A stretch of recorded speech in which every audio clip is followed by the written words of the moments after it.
Et Régine Amarante-Gott, la fondatrice de cette maison de la Guyane, présidente de l'association Le Katouri, est l'invitée de ce Midi Guyane. Bonjour, Madame Amarante-Gott. Vous êtes de passage chez vous en Guyane, installée en Guadeloupe depuis 20 ans. Alors, lorsque vous avez eu cette idée de maison de la Guyane en Guadeloupe, beaucoup étaient perplexes sur son intérêt. Quels ont été les arguments qui vous ont permis de convaincre la mairie du Lamentin, qui est votre partenaire dans ce projet? Oui, alors tout à fait. C'est vrai que nous avons eu plus ou moins les adhérents ne voulaient pas vraiment croire à ce projet, puisque ouvrir la maison de la Guyane en Guadeloupe, c'était un peu osé. Et en sachant que la commune de Montigny et la ville du Lamentin avaient fait un jumelé, et la raison à laquelle que nous avons vraiment eu cette idée de pouvoir mettre en place ce projet, parce qu'il fallait qu'il y ait une continuité par rapport à ce jumelé.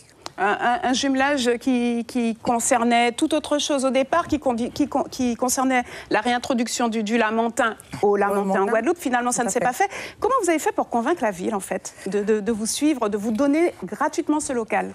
Alors, il a fallu trouver vraiment les bons arguments en disant qu'ils ont fait un jumelé et il ne faudrait pas que ça s'arrête là. Il faut qu'il y ait une continuité, puisqu'on sait assez souvent qu'il y a des communes ou des villes qui font des jumelages et il n'y a pas de suite.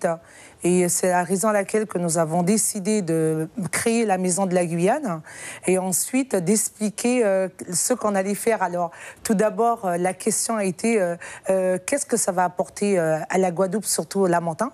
Et on a surtout appuyé sur l'échange qu'il pouvait avoir entre la Guadeloupe et la Guyane, tant artisanal ou culinaire. Et c'est à partir de ce moment que nous avons eu cette chance d'avoir la maison. Alors cette maison, c'est bien plus justement qu'une épicerie de produits locaux. Vos clients, il y a des Guyanais, 3500 officiellement en Guyane, oui. Mais pas seulement. Vous aidez aussi les jeunes étudiants guyanais qui sont en Guadeloupe à s'installer. Tout à fait. Alors nous avons un pôle administratif où nous allons accueillir des jeunes qui souhaitent faire leurs études en Guadeloupe, les accompagner pour trouver un logement, les accompagner au niveau administratif, mais vraiment les encadrer à leur arrivée en Guadeloupe. Enfin, vous sentez un peu seul quand même dans votre démarche, parce que vous êtes aidé par la Guadeloupe et vous n'arrivez pas à trouver de partenaires locaux.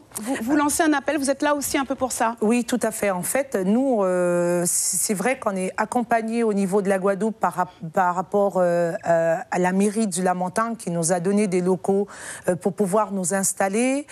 Une demande au niveau de la région la région Guadeloupe pour avoir des subventions.